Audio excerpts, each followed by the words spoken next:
지난주에 점검에 대해서 말씀을 드렸습니다.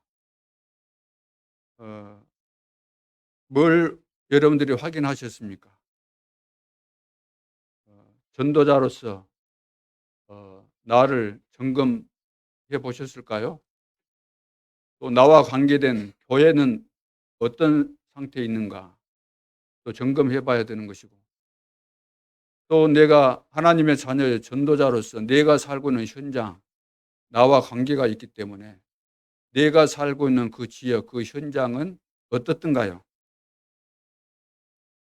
잘 돌아가고 있습니까? 나 때문에 내 가정이 잘 되고 있고, 나 때문에 우리 교회가 부흥되고, 나 때문에 내가 살고 있는 지역 현장에 활기가 넘치고 사람이 살아나고 있는가, 점검을 여러분들이 하셔야 되는 거죠.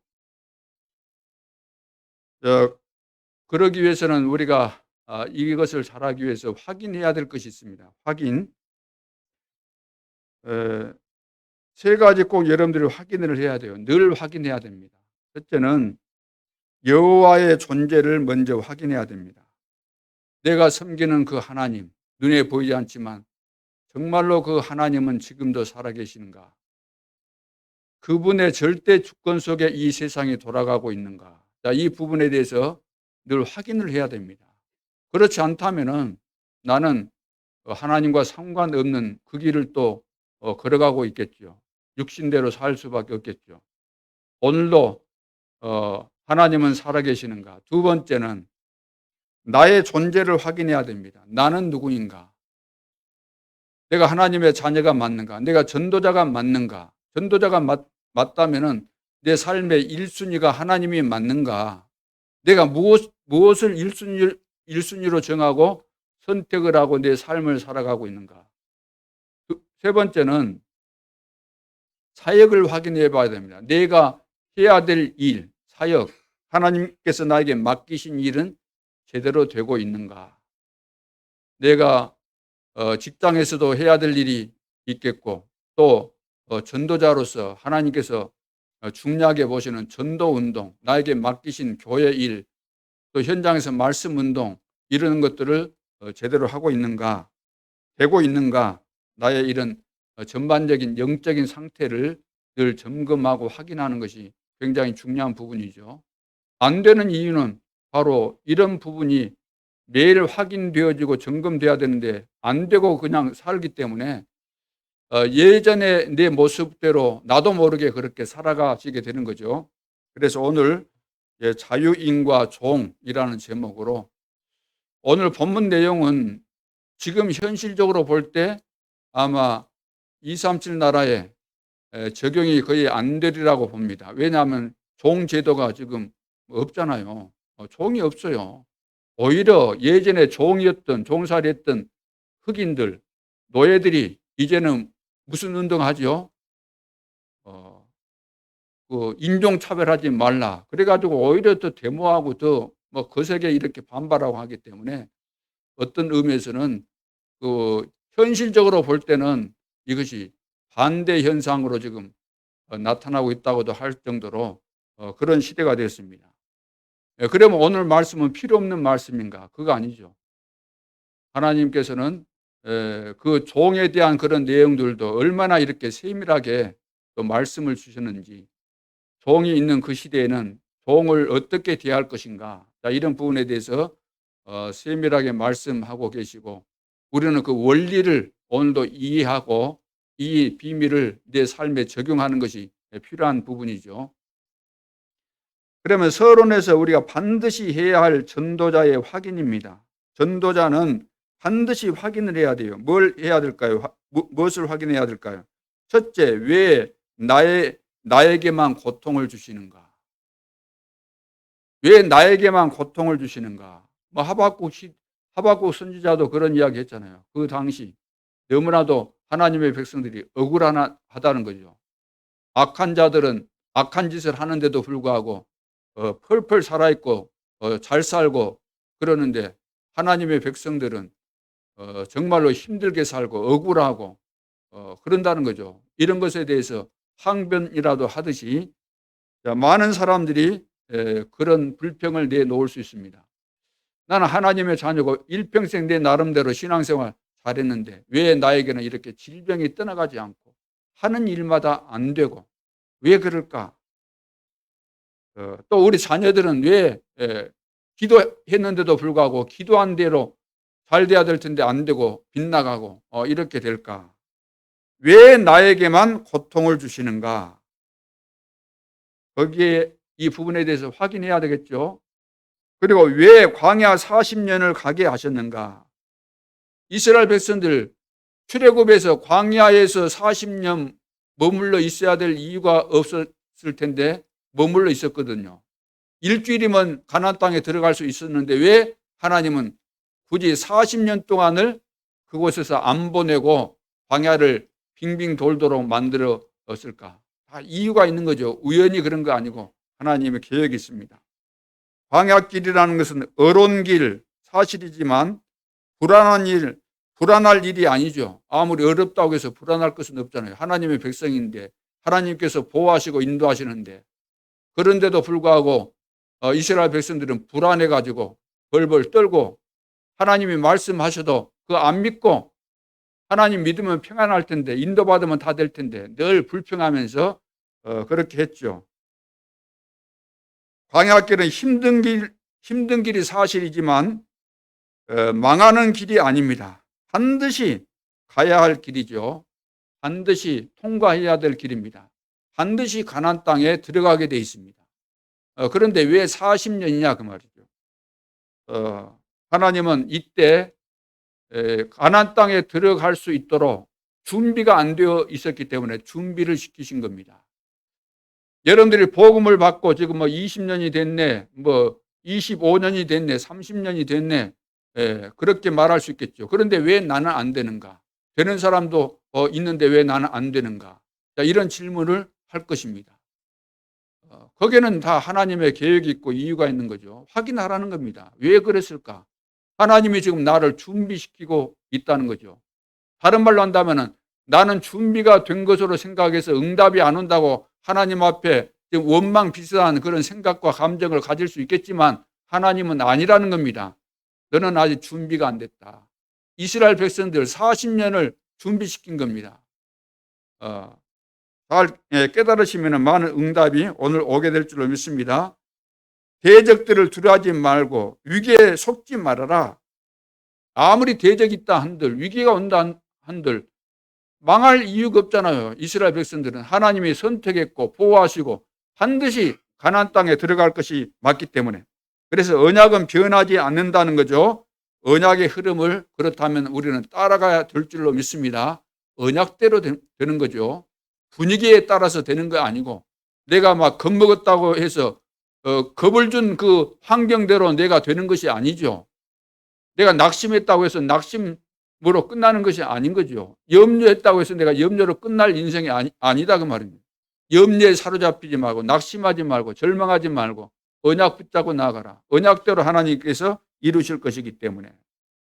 자, 그래서 이런 부분을 우리는 하나님의 자녀로서 전도자로서 확인을 해야 되는 겁니다. 그래, 내가 전도자고 하나님의 자녀인데 왜 내가 분위기 때문에 세상의 흐름에 속아가지고 겁을 먹고 낙심하고 해야 될 내가 전도자의 중요한 축복을 못 누리고 있는가? 자, 이런 부분을 확인해야 되겠죠. 그러면서 나의 정체성을 깨닫지 못한 결과, 자, 이스라엘 백성들은 자신의 정체성을 깨닫지 못했죠.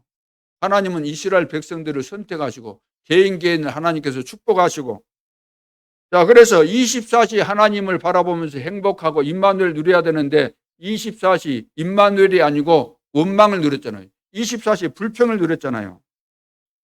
내가 누구며 이스라엘 나라가 어떤 나라인가 확인을 했다고 한다면 그럴 이유가 없었을 텐데 늘 틀린 생각을 했기 때문에 가나안 땅에 들어가야만 되는데도 불구하고 하나님께서 들어가지 못하도록 입성해야 되는데 입성하지 못하도록 불입성되도록. 왜냐하면 사단에게 늘 걸려가지고 악령에 사로잡혀가지고 늘 원망하고 불평하고 불신앙했잖아요. 그래서 이스라엘 백성들이 기적으로 출애굽했음에도 불구하고 광야에서 하나님은 성막도 주시고 새 절기도 주시고 안식일을 할 것 없이 모든 구원의 축복과 비밀을 주셨음에도 불구하고 이것이 안 깨달아진 것입니다.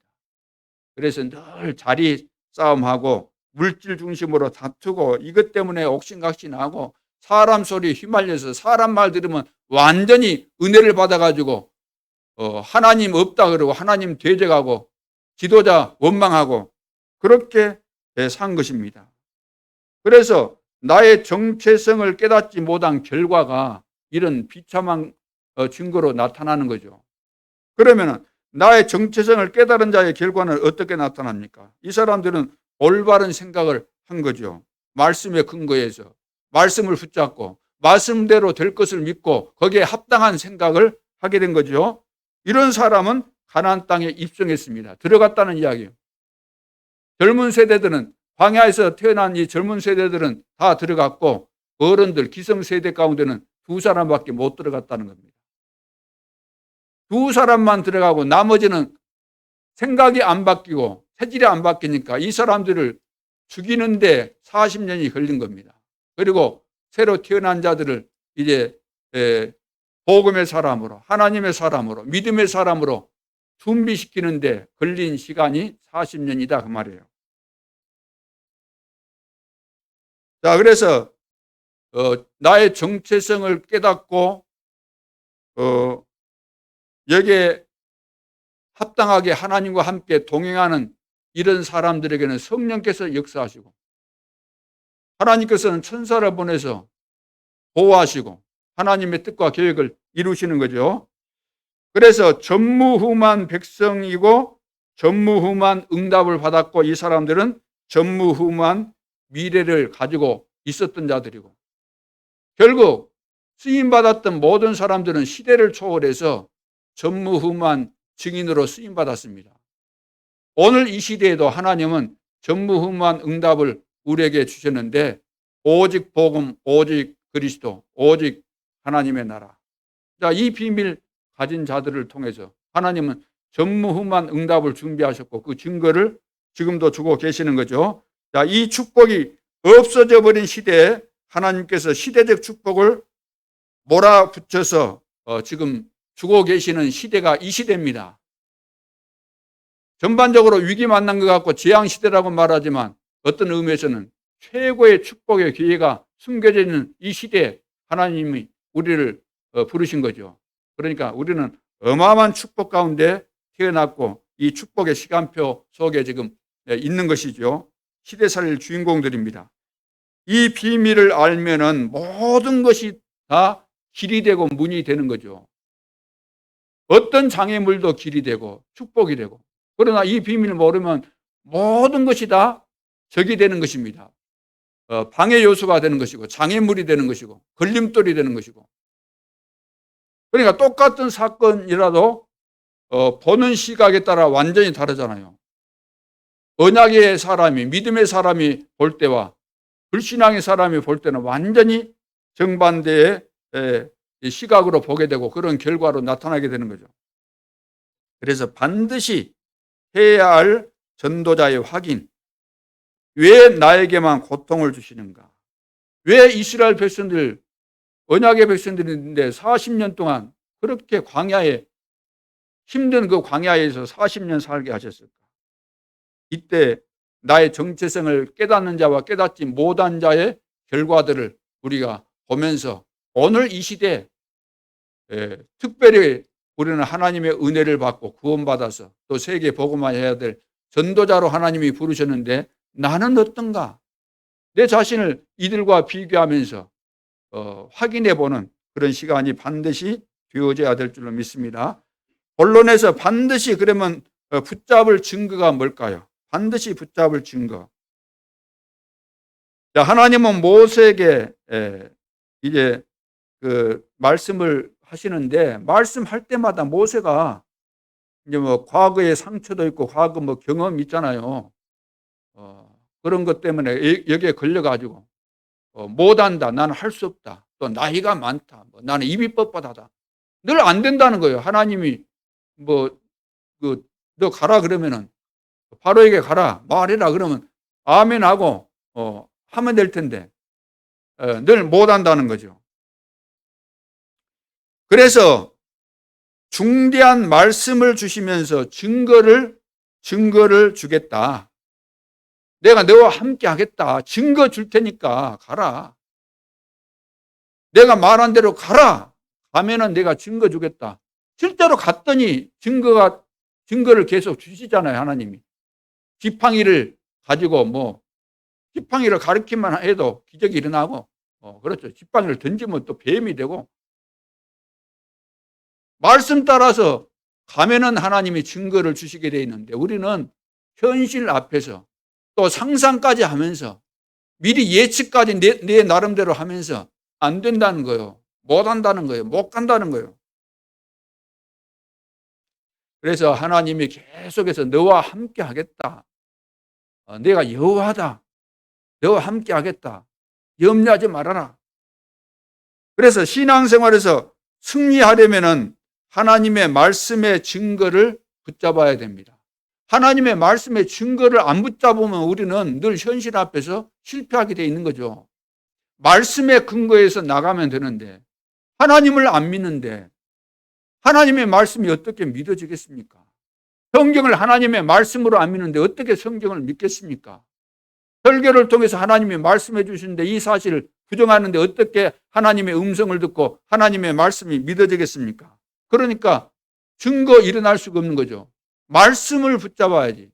말씀을 통해서 하나님이 증거를 주시는데, 그래서 신앙생활 승리하는 비밀이 바로 여기에 있습니다. 하나님은 이 증거를 붙잡은 자에게 축복을 하시는데 어떤 축복을 주실까? 오늘 본문에 보면은 생활에 관한 노예를 어떻게 하고 다시 말해서 종을 어떻게 할 것인가, 이런 내용들 아주 세밀하게 기록이 되어 있습니다. 이것을 지금 우리에게 직접적으로 적용할 수 있는 그런 부분은 아니고, 이 내용을 여러분들 읽어보셨으니까 하나님은 종에 대한 이런 관계, 종을 이제 집에 이렇게 사 왔을 때 어떻게 해야 되고 이런 부분에까지 이렇게 세밀하게 말씀하고 있구나. 자, 이것을 깨달아야 되겠는데, 그래서 첫째, 하나님은 우리의 모든 생활에 관심을 가지십니다. 하나님의 자녀의 모든 생활에 관심을 가져요. 어떻게 살아야 되는가, 세밀한 부분까지 하나님이 관심을 가지고 계시고 거기에 대한 답을 주시고 다 하신다 그 말이에요. 그래서 첫째, 산업과 생업에 축복하기를 원하십니다. 하나님은 우리에게 구원만 주시고 육신적인 축복을 안 주시는 것이 아니고 구원뿐만 아니라 육신적인 축복을 다 주신다고 계속해서 성경 전체가 말씀하고 있는 거예요. 육신적인 축복을 다 주신다고. 창세기 1장 27절 28절부터 아브라함을 부를 때부터 노아에게도 다 주셨어요. 다 주신 겁니다. 우리는 구원만 시키고 우리 가난뱅이로 살다가 죽으라 그거 아니죠. 우리를 구원하셨을 뿐만 아니라 육신적으로도 세상적으로도 큰 축복을 받고 거부가 되고 부자가 되고 성공도 하고 모든 축복을 다 주신 거죠. 그래서 빌립보서 4장 19절에 보니까 나의 하나님이 그리스도 예수 안에서 영광 가운데 그 풍성한 대로 하나님은 풍성하시죠. 이 지구가 다 하나님의 것인데 풍성한 대로 너희 모든 쓸 것을 채우시리라.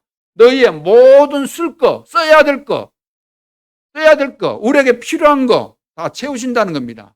그래서 하나님은 모든 거 다 주시지만 우리가 야망을 위해서 원하는 것은 안 준다 그 말이에요. 야망을 위해서 내가 원하는 걸 하나님이 주신다면 우리는 그것 때문에 망할 거 아닙니까? 야망을 위해서 살다가 망할 것이니까.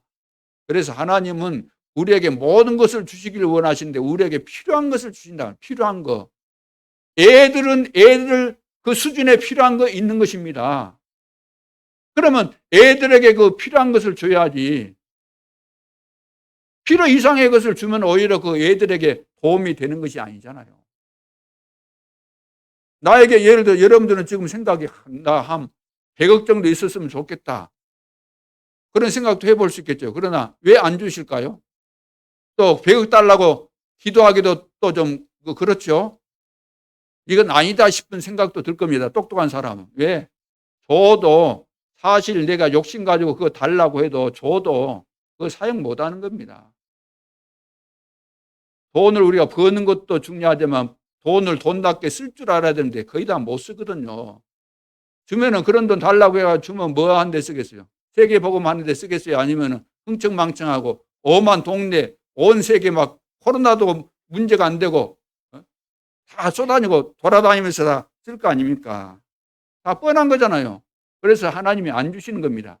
지금도 그리스도에 대해서 이해하기도 못하고 그리스도 말도 못하고 말을 해도 버벅거리고 하는 우리 수준에 욕심은 있어가지고 1,000억을 달라 100억을 달라 10억을 달라 욕심이 있으니까 그런 기도를 할 수 있겠지만 안 되는 거예요. 그것은 하나님은 필요를 채우시기 때문에. 그래서 하나님 원망하지 말고 나를 확인해 보세요. 나 때문에 문제인 것이지 하나님은 문제 없어요. 하나님이 지금도 살아계시는데. 왜 하나님은 우리에게 이런 그 생업을 축복하시겠다고 말씀하셨을까요? 그 이유는 단 한 가지, 세계 복음화 때문에. 그래서 창세기 12장 1절 3절에 아브라함을 부르면서부터 말씀하셨잖아요. 너는 내게 지시할 땅으로 가라. 가나안 땅을 말하잖아요. 내가 너를 축복하겠다. 복을 주겠다. 너는 복의 근원이다. 복이다. 너를 축복하는 자에게 축복하고 너를 저주하는 자에게 저주하게 할 것이다. 땅의 모든 족속이 너로 말미암아 복을 얻게 될 것이다. 너로 말미암아 땅의 모든 족속이 복을 얻게 되기 때문에 그래서 나는 너를 축복할 수밖에 없다. 모든 사람이 복을 얻는 어떤 복을 얻는 겁니까? 복 중의 복, 영원한 복, 완전한 복, 최고의 복. 메시아 그리스도에 대한 이 복, 그리스도를 통해서만 영원한 저주에서 우리가 해방받을 수 있기 때문에 이 복을 줘야 되기 때문에 세계 복음화 해야 되기 때문에 하나님께서는 아브라함을 축복하시겠다고 약속하신 것입니다. 복을 주겠다. 창대케 하겠다. 너는 복이 될지라. 이런 말씀을 괜히 하신 것이 아닙니다. 오늘 우리가 전도자로서 내가 처한 현장에서 복음운동 하겠다는 결론이 나오고 결단을 내린다고 한다면 여러분들에게 필요한 모든 것들을 하나님이 채워주시고 건강도 회복시키시고 모든 부분에 축복하실 줄 믿습니다. 두 번째는 민족과 세계를 살리기 위해서 현장에 증거 주시기를 원하십니다. 하나님은 오늘 본문에 보면 세밀하시죠. 하나님은 이제 민족과 세계 살리기 위해서 현장에 증거를 주시기를 원하십니다. 그러니까 하나님과 우리 마음이 통하고 하나님께서 원하시는 전도자로 내가 살아야 되겠다. 이런 마음을 가지고 여러분들이 현장을 바라보고 현장에서 내가 해야 될 일이 무엇인가 찾아내고 이것을 하게 되면은 하나님은 지금 역사하시죠. 지금도 북한 같은 경우는 흑암국가입니다. 우리 대한민국 우상국가죠. 237 나라와 5천 종족 전부 다 재앙 가운데 있습니다. 물론 다 똑같은 거예요. 사단에게 장악되어서 이런 현상과 증거들이 일어나고 있는 거죠. 하나님은 이미 우리에게 지역과 민족과 237 나라와 5천 종족을 주었습니다. 주신 것이 맞습니까? 그럼 누구의 것이죠? 나의 것입니다. 하나님께서 이 세상을 주셨습니다. 내 것이 맞다면 적어도 이 세상에 대해서 우리가 마음을 담고 관심을 가지고 분석을 해야 되잖아요. 분석. 내 것이니까. 이스라엘 백성들 출애굽해서 너희들은 가나안 땅에 갈 것이다. 가나안 땅이 너희 것이야. 내가 준 거야. 그런데 가나안 땅은 지금 누가 살고 있어요? 7 족속 30일 왕이 지금 버티고 있잖아요. 그러면 내 땅이 맞으니까 거기 지금 가서 가나안 땅에 가서 다 몰아내고 차지해야 된다는 이야기입니다. 그러기 위해서 지금 비어 있는 것이 아니고 다른 사람이 살고 있기 때문에 그 지역을 분석해서 어떻든 좋은 말로 하면은 안 나갈 것이 분명하기 때문에 싸워야 되는 거예요. 전쟁은 불가피한 겁니다. 그래서 이 시대 우리도 이 지역을 다 주셨는데 영적 싸움을 해야 된다는 거죠. 싸움하라고 지금 지파마다 땅을 이미 나눠가지고 분배 다 했잖아요. 그렇죠? 전략을 다 세운 겁니다. 분석을 다 하고 그 가나안 땅에다 정탐하러 갔다 왔잖아요. 그래서 라합도 만나고 한 거 아닙니까? 정탐도 하고. 이것을 영적으로 이해하고 우리가 이 지역에 사는 데는 분명한 이유가 있기 때문에 이런 것들을 다 분석을 하는 거예요. 가나안 7족속 31명의 왕이 버티고 있는데 다 몰아내라는 거죠. 다 몰아내라. 어떻게 몰아내야 돼요? 오늘날로 한다면 우리는 예수 생명, 예수 능력 운동으로 몰아내야 돼요. 영적 전투를 해야 돼요. 그러기 위해서 전신갑주를 입어야 되는 거죠. 완전히 무장하라는 겁니다. 말씀으로, 언약으로, 기도로 무장해야만 내 지역을 내가 다 장악할 수 있어요.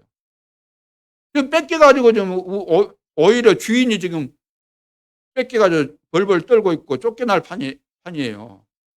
악한 자들이 딱 집에 장악해가지고 걷어차버리니까 주인은 밖에 나가가지고 벌벌 떨고 있고 쪼그려 앉아가지고 계단에 앉아가지고 쪼그려가지고 벌벌 떨고 그런 모습이에요 지금. 그거 하면서 이렇게 완전히 장악해가지고. 그래서 그 전략이 뭐죠? 전략이 다락방 운동과 지교회 운동하라는 거예요.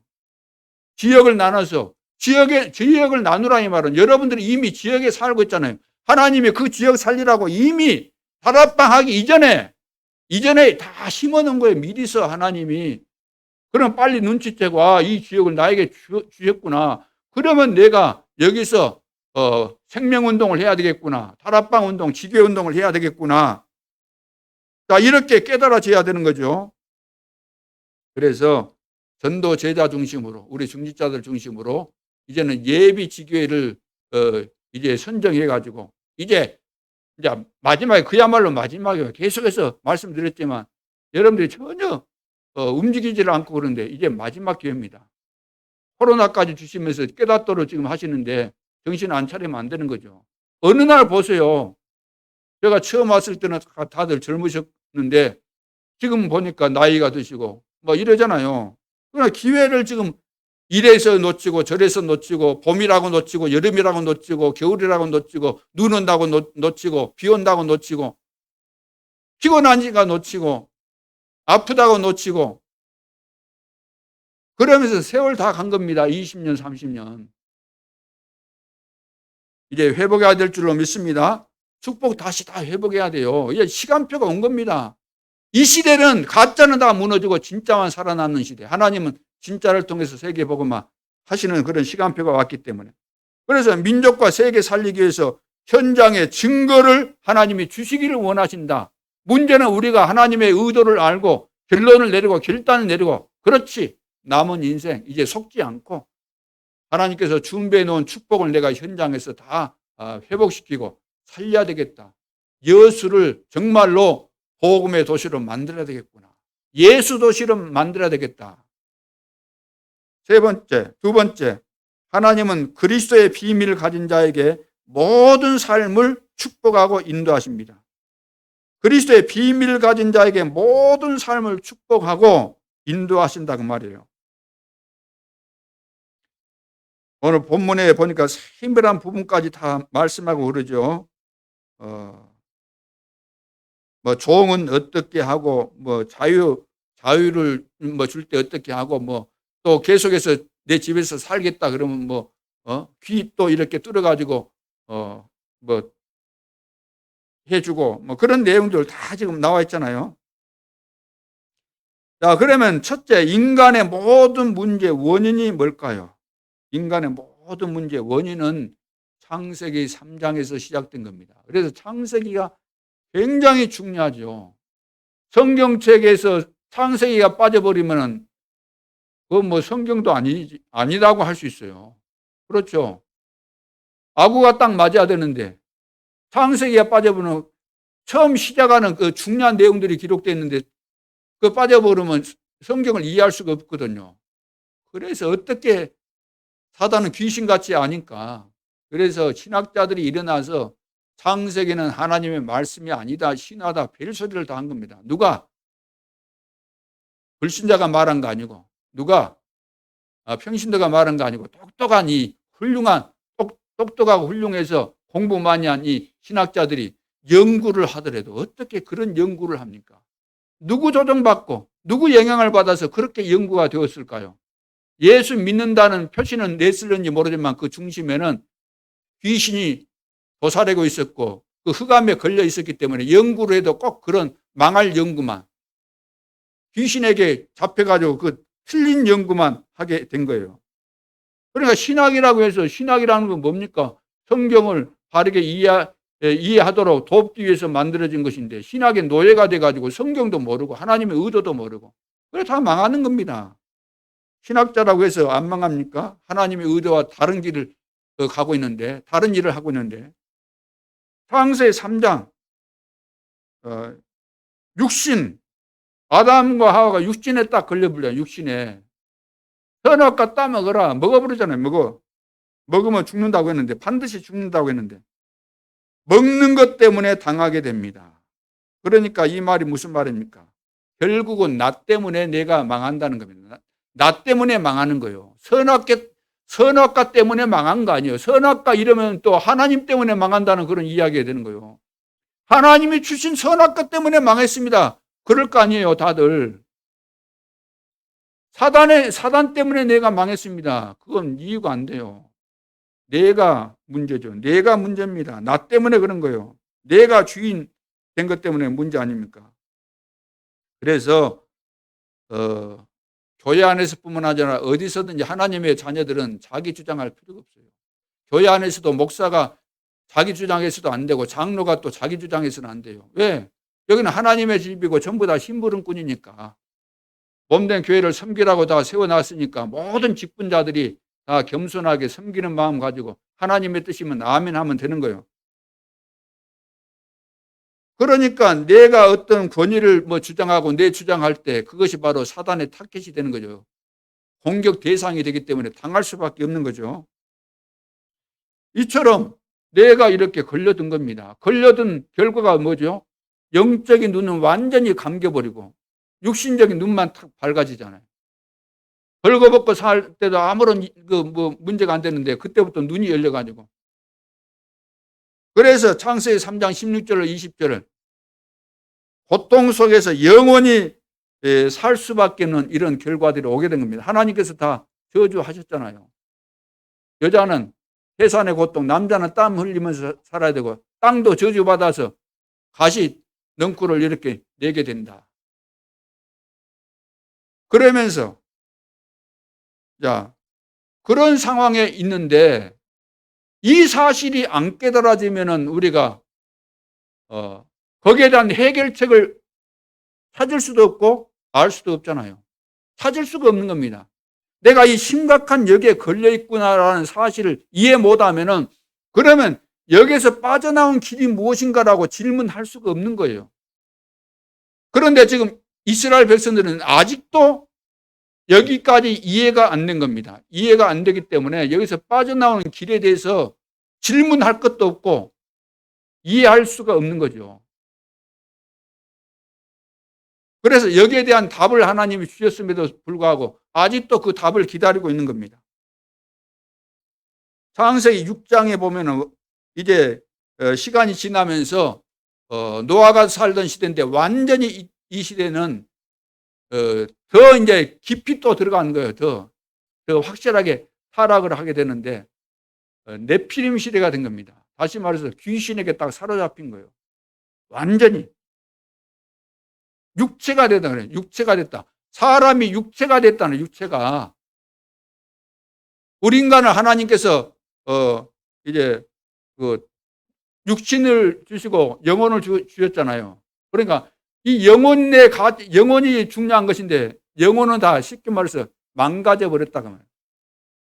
그리고 육신만 살아가지고 여러분 우리 인간이 무엇에 따라 움직입니까? 우리 예를 들어서 마음이나 생각 이런 것으로 인해서 움직이잖아요. 우리 영혼 때문에 움직이는 거 아닙니까? 그런데 내 속에 들어있는 영적인 이런 부분이 다 망가져 버렸다는 거예요.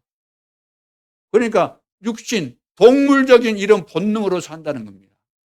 근데 동물 수준만 돼도 괜찮은데 동물 이하의 이런 수준이 되어버리니까 완전히 폐괴했다. 폐괴. 다 썩어 부패되어 버렸다는 거예요. 표현이. 자, 이때 하나님께서 노아를 부르시고 노아와 동행하시면서, 그래서 이제 동행했다 그래서 의인이라 그러는데, 동행하시면서 하나님께서 노아에게 이제 증거를 주시잖아요. 자, 이때 뭘 해라 그랬어요. 120년 후에 홍수로 이제 심판을 할 텐데 너는 뭘 하라 그랬어요? 그 방주 만들어라. 그래서 120년 동안 하나님께서 이제 그 1000명, 그 시대에 1000명을 주셨는데, 노아가 이것을 감당하려고 할 때 모든 사람들이 거부했고 반응이 어땠어요? 다 무시하고 안 받아들였잖아요. 그래서 살아남은 숫자는 노아와 그의 가족 8명밖에 구원받지 못했다는 겁니다. 봐보세요. 사단에게 사로잡히게 되면은 어떤 말을 해도 안 듣는 겁니다. 사단에게 잡힌 자들이 하나님의 말씀을 무시하고 그러거든요. 그렇죠. 노아를 볼 때 저놈 이단이네 그런 소리 했겠지요. 이단이라는 단어가 그 성경에는 안 나왔지만 저 이단 그랬을 거 아닙니까? 저 산꼭대기에서 저거 배를 만들고 있네. 저거 정신 나갔구만. 오늘날로 말하면 저거 이단이네 그래요. 이단.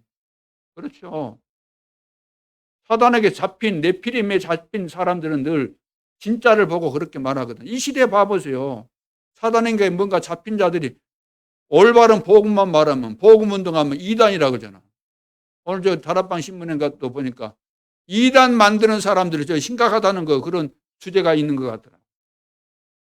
누가 이단 판명하고 그런 걸 자기들끼리 짝짝꿍 해가지고 이단 만드는 그 그룹 만들어가지고 책도 만들고.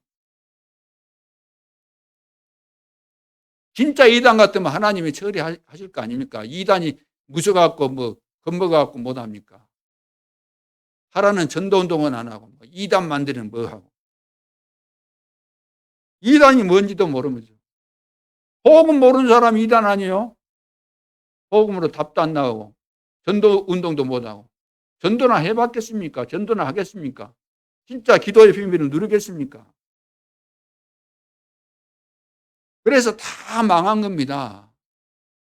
그럴 일이 있으려고. 아니, 홍수 심판이 와가지고 그럴 일이 있으려고 다 그렇게 생각했을 거 아닙니까? 그런데 그날이 반드시 왔어야 안 왔어요? 자기들 생각과 의도라고 한다면, 자기들 경험과 지식으로 한다면 절대로 안 왔어야 될 그 홍수 심판이 와서 안 죽었어야 될 그들이 죽었어요. 죽으면서 웃으면서 죽었겠습니까? 타락을 하면서 다 심판받아서 죽었을 거 아닙니까? 인간의 모든 문제의 원인이 창세기 3장에서부터 하나님 떠나서 이 죄에 걸려가지고 사단에게 걸려가고 사단에게 걸려버리니까 바로 이 네피림 시대를 통해서 육신이 되어버린 겁니다. 누구도 여기서 빠져나갈 수 없어요. 그러면서 이 사람들이 또 한 것이 뭡니까? 11장에 보면은 우리 이름을 내자, 이 말은 나의 이름이 중요하고 우리의 이름이 중요하다는 거예요. 이게 명예심이잖아요. 이걸 사단이 딱 자극하니까 이것 가지고 세상 사람들이 지금 싸우고 다투고 분쟁하는 것이 다 뭡니까? 우리 이름 내자, 성공하자, 이거잖아요. 이것 때문에 너무나 좋은 이야기고 늘 들었기 때문에 이 말하면 전부 다 관심이 있어가지고 여기에 막 쏠리고 몰려오지만 결국은 여기에서 뭐가 일어나죠? 분쟁이 일어나고 전쟁이 일어나는 거죠. 개인적으로 보면 막 갈등하고, 왜 갈등하겠어요? 또 사람 간에 또 시험 들고, 크게는 전쟁이 일어나고 작게는 개인적으로 싸움이 일어나고 그렇게 되는 겁니다. 왜? 사단의 전략이잖아요. 이런 것을 볼 때 우리가 정말로 이 어둠 가운데 있는 이들이 살 수 있는 길은 빛을 비추는 캠프밖에 없구나, 전도밖에 없구나, 이 현상만 보더라도 이런 답이 나오는 것이 너무나도 당연한 거죠. 그래서 두 번째, 모든 문제 그러면 해결책이 뭐냐 그 말이요. 3장, 6장, 11장 문제는 눈에 보이지 않지만 이미 여기에 다 걸려있기 때문에 이 땅에 태어난 모든 사람은 아담의 후손인데 영적으로 볼 때 사단에게 잡힌 마귀 자녀들로서 실패할 수밖에 없죠. 그러면 여기서 빠져나올 수 있는 해결책이 무엇이냐 그러면, 해결책이 무엇이냐?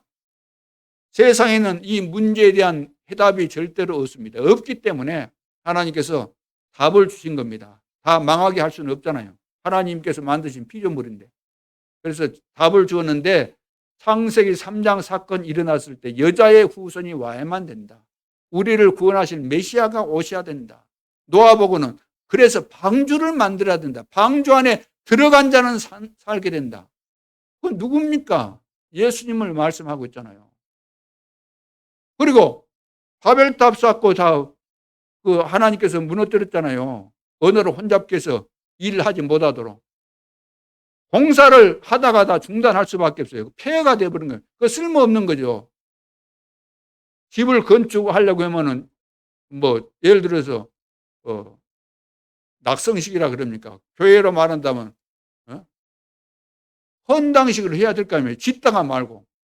어떤 교회는 짓다가 시험 들어가지고 성도들 다 나가버리고 헌금하기 싫어가지고 싸우고 막 나가고 은혜를 못 받아가지고 그러면 안 되잖아요. 그런 일이 있어서는 안 되는데.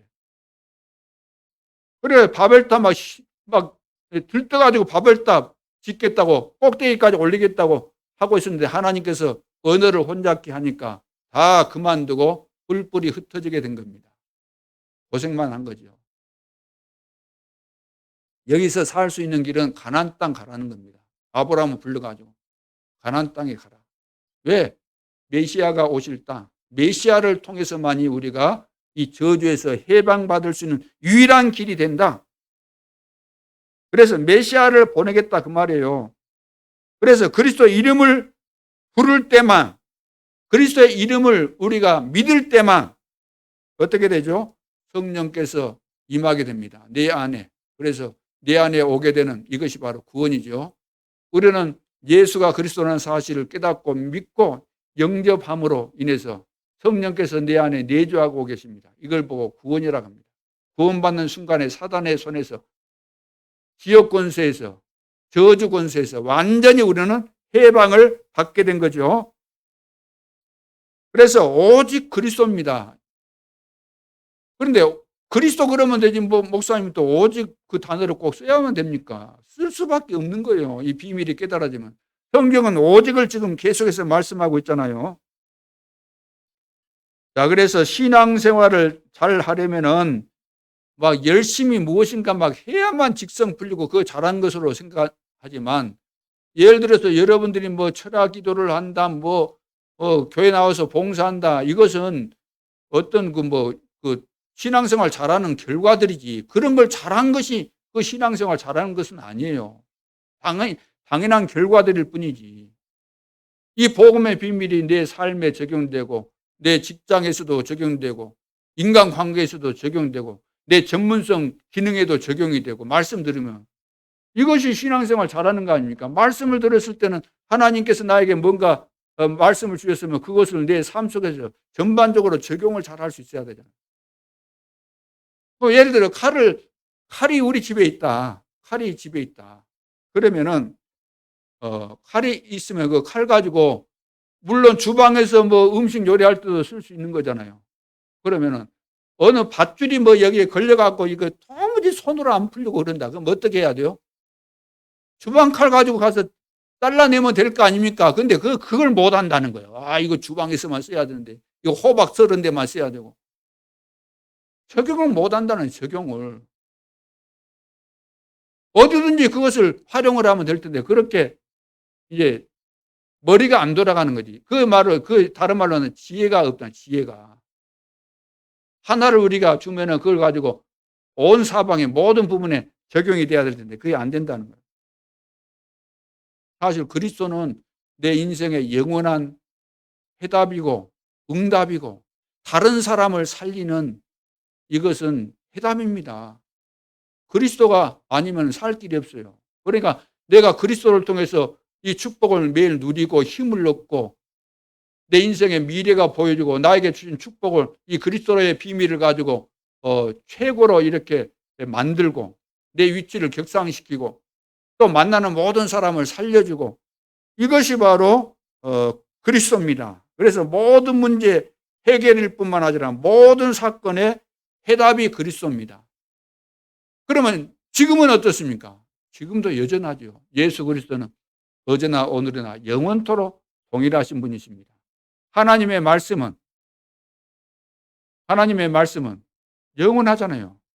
그렇죠. 푸른 마르고 꽃은 시들지만 여호와의 말씀은 영영이 서리라라. 이사야 40장 8절. 마태복음 7장에도 나오잖아요.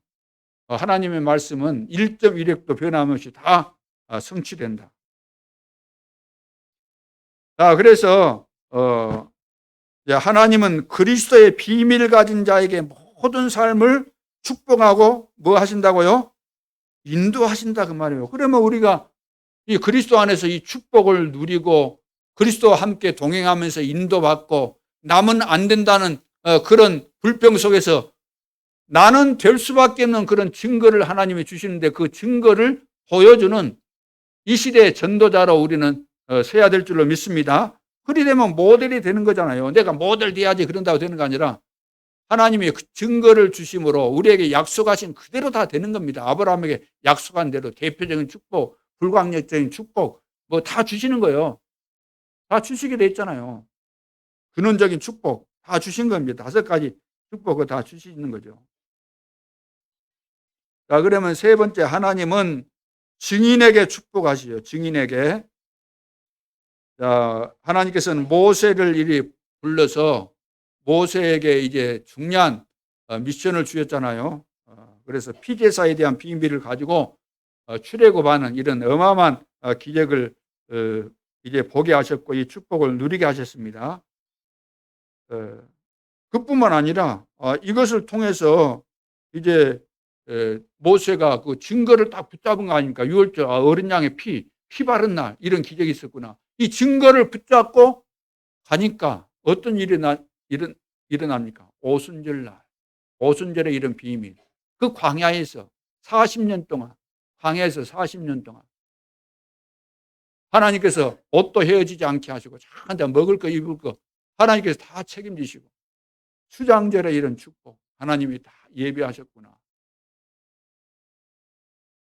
그래서 그리스도는 해답이고 응답이고 결론이고 모든 것입니다. 그리스도는 완전합니다. 그리스도는 영원하신 하나님이십니다. 그러면 누가 증인입니까? 누가 증인이죠? 증거가 있는 사람이 증인입니다. 증거. 무슨 증거가 있어야 될까요? 하나님으로부터 받은 은혜가 있어야만, 하나님의 은혜를 받은 것이 있어야만 이 사람이 증거 있는 증인이죠. 그러면 하나님은 우리에게 어떤 은혜를 주십니까? 내 개인마다 하나님은 은혜를 주잖아요. 은혜를 우리가 받아야만 그리스도의 증인이 되는 거죠. 증거가 그것이 증거이기 때문에. 그래서 이런 사람은 교회에서도 또 받는 은혜가 있잖아요. 예배 드릴 때 은혜를 받고. 그러니까 받은 것이 있으니까 증거가 있잖아요. 그 증거를 가지고 말하니까 증인이 되는 거죠. 현장에서 언약을 붙잡고 내가 그 언약을 누렸어요. 그러니까 은혜를 누리잖아요. 현장에서. 다른 사람은 뭐 죽겠네, 뭐 어쩌겠네 늘 그러지만 늘 우리는 감사가 나오잖아요. 어떤 일을 만나도 하나님의 계획이 있구나. 하나님의 축복이 숨겨져 있구나. 이걸 알면서 감사가 되어지죠. 이거 은혜를 누리는 이 증인. 그래서 하나님의 은혜를 받은 사람이 바로 증인입니다. 이런 증인이 지금 없다는 거죠.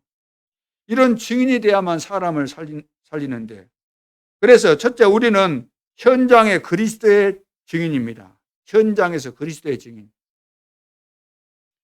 그래서 현장에서 그리스도의 증인으로 이번 달 여러분들이 기도 그 수첩을 보시면 미리 본 누구예요? 4명이 나오잖아요. 미리 본 루디아.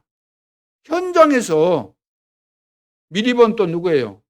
야손, 미리 본 프리스길라 부부, 미리 본 오늘 새벽에 가이요.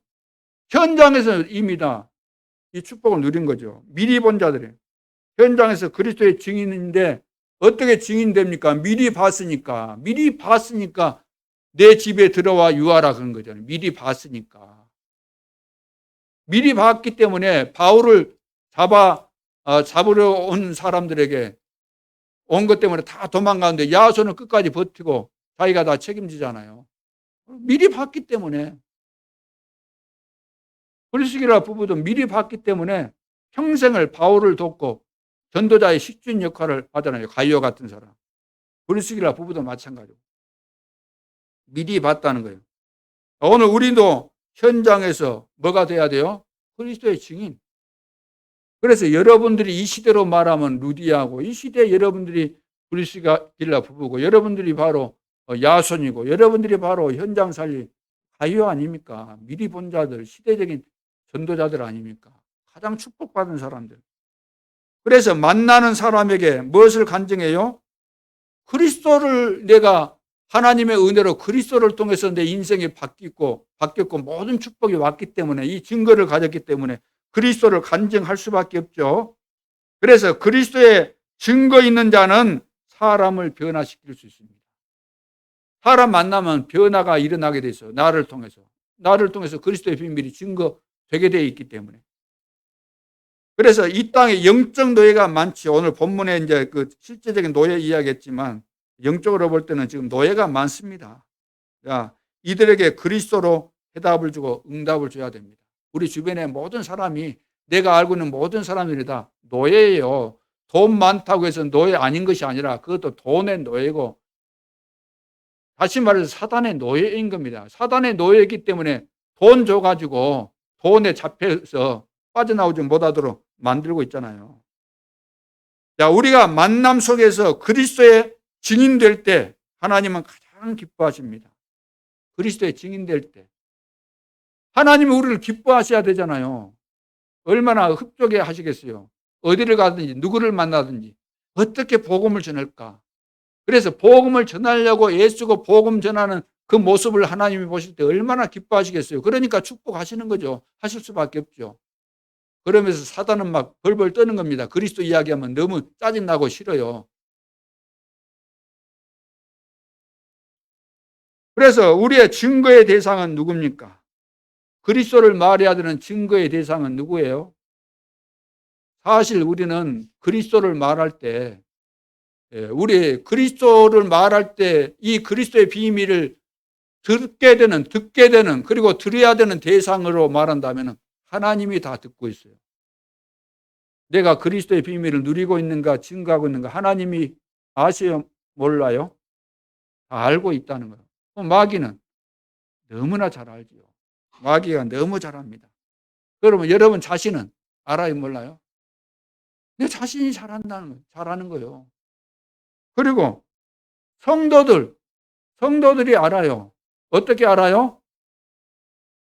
성도들이 어떻게 알아요? 폰 보고 알아요? 아, 저 사람 안경 새로 샀네. 그것 보고 알아요? 아, 마스크 어디서 샀는지 좀 비싼 거 띄었네. 그것 보고 알아요? 오늘 옷 잘 입고 왔네. 오늘 생일이니까 여기 좋겠다. 뭐 이런 거 보고 알아요? 그런 거 보고 아는 거 아니고 포럼에 보면 알잖아요. 포럼에 보면. 그리고 우리가 불신자가 알잖아요. 불신자가. 내 주변에 나를 아는 불신자 혹은 뭐 기존 신자들도 알 거 아닙니까? 내가 그리스도의 비밀을 정말로 제대로 알고 누리고 전하는 사람인가? 안다 그 말이에요. 그리고 우리는 누구 앞에 이 증인이죠?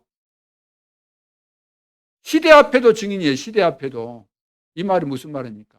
모든 사람들 앞에 우리는 만나지 못하는 사람에게도 우리는 증인이에요. 그래서 유튜브에 이런 뭐 설교나 이런 거 올릴 때 보는 사람이 있는 겁니다. 혹시 여러분들은 안 볼는지 몰라도, 너무나 볼 것이 많아서 안 볼는지 몰라도 갈급한 자들은 보게 돼 있어요. 어떻게? 하나님께서 보도록 만드시기 때문에. 그래서 영상을 보고 한 사람이라도 보고 은혜 받는다고 한다면은 얼마나 감사한 일입니까? 하나님이 하시거든요. 우리가 안 하니까. 하나님께서 이런 시대를 만들어 가지고 복음 듣도록 하시는 거예요. 그러니까 우리가 증인으로 누구 앞에 서야 되는가? 이 시대 앞에 서는 겁니다. 모든 사람에게. 하나님 앞에서 우리가 하는 거예요. 고백하는 거 아닙니까? 우리가 복음 전하는 건. 하나님이 다 확인하고 있는 겁니다. 점검하고. 하나님이 지금도 점검하고 확인하고 있는 겁니다. 마귀도 다 알고 있어요. 아, 너는 다른 것만 하고 있구나. 다른 것만. 물론 우리가 여러분 취미생활 할 수 있는 겁니다. 그러나 중요한 것은 하나도 안 하고 그것만 하고 있다. 그러면 문제지요. 복음운동하면서 이것저것 또 해야만 되는 것이지. 자, 세 번째, 말씀의 증거를 잡은 현장에 성령이 역사합니다. 말씀의 증거를 잡은 현장에. 그러니까 말씀의 증거를 잡고 우리가 현장에서 복음운동할 때 역사가 일어나게 돼 있잖아요. 사도행전 1장 8절 오직 성령이 너희에게 임하시면 너희가 권능을 받고, 성령 충만한 사람이 현장에서 언약을 붙잡고 전도운동하겠다는 결론 내리고 이 증거 가지고 증거하는 전도자의 삶을 살 때 거기에 역사가 일어나는 거죠.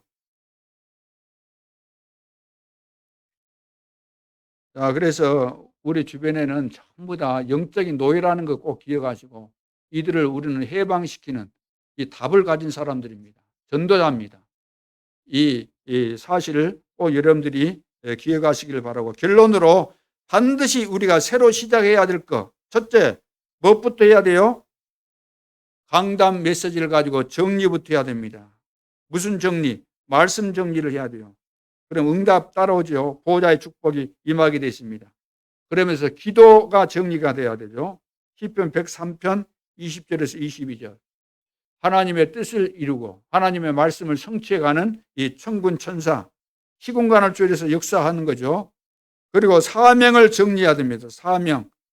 어제 메시지 나왔듯이 다윗은 소년임에도 불구하고 이미 사명이 정리가 됐어요. 말씀 정리, 기도 정리를 통해서 이 사명까지 정리가 됐기 때문에 천부장 앞에서 하는 말, 왕 앞에서 하는 말, 형들에게 하는 말, 너 교만하고 뭐 그런다 하니까 뭐 이유가 없겠습니까? 다 하는 말들 있잖아요. 골리앗 앞에서 싸우기 전에 한 말, 전부 다 사명으로 결로 딱 나와 있어요. 사명이 딱 정리가 되어 있는 사람이죠. 자, 그래서 하나님 백성은 어디를 가든지 뭐가 정리돼야 된다고요? 말씀 정리가 돼야 되잖아요. 기도 정리되고 사명 정리가 돼야만 비로소 쓰임받게 되는 시간표가 오는 것입니다. 두 번째, 다락방을 새로 시작해라. 다락방을 새로 시작해야 됩니다. 다락방 운동입니다. 세계복음화 전략이 다락방. 이 속에 다 있어요. 이 속에서 팀 사역도 있고 뭐 현장 뭐 합숙도 있고 캠프도 있고 이 속에 다 있는 거죠. 그래서 지역 다락방을 많이 열어야 되는 겁니다. 지역 다락방을 모든 성도들 가정마다 다 열어야 되는 거예요. 그래야만 하나님께서는 새신자를 보내주십니다.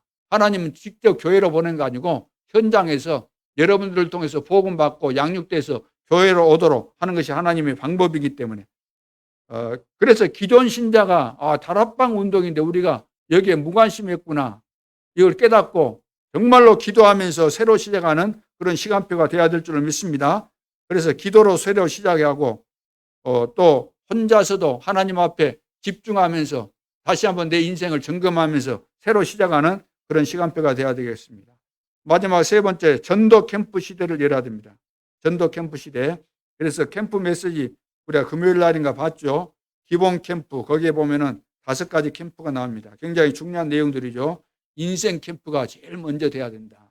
캠프. 다시 말해서 내가 그리스도를 통해서 완전히 인생에 답이 나와야 된다는 겁니다. 그렇게 해서 이제 특별 캠프, 또 평생 캠프, 이런 축복들이 우리에게 주어지게 되는 거죠. 그래서 초대교회 중직자들과 제자들은 곳곳에 지교회를 세웠습니다. 오직 예수, 오직 하나님의 나라, 오직 성령. 자, 이런 딱 결론 가지고 현장에서 언약 붙잡고 어떤 상황에서도 흔들리지 않고 절대 헌신한 이런 제자들을 통해서 예루살렘과 온 유대와 사마리아와 땅끝까지 복음화되는 이런 역사가 일어났습니다. 그렇다면 우리가 기도해야 되겠죠. 내가 어떻게 지교회를 세울 것인가, 어떻게 지교회를 세울 것인가, 기도해서 반드시 이 부분을 포럼해야 되죠. 오늘 장로님들께 다 말씀드렸기 때문에 모든 성도들이 마지막 기회를 알고 내 가정에서, 내 직장에서 다락방을 하든지 지교회를 하든지 다 여러분들이 기도하고 응답받고 하나님께서 원하시는 일에 절대 헌신하는 결론을 내리는 그런 축복된 시간이 될 수 있기를 바랍니다. 그래서 결국은 여러분들의 소원이 다른 소원이 아니고 하나님의 소원이 여러분의 소원이 돼야 돼요. 다윗의 소원이 하나님의 소원이었듯이.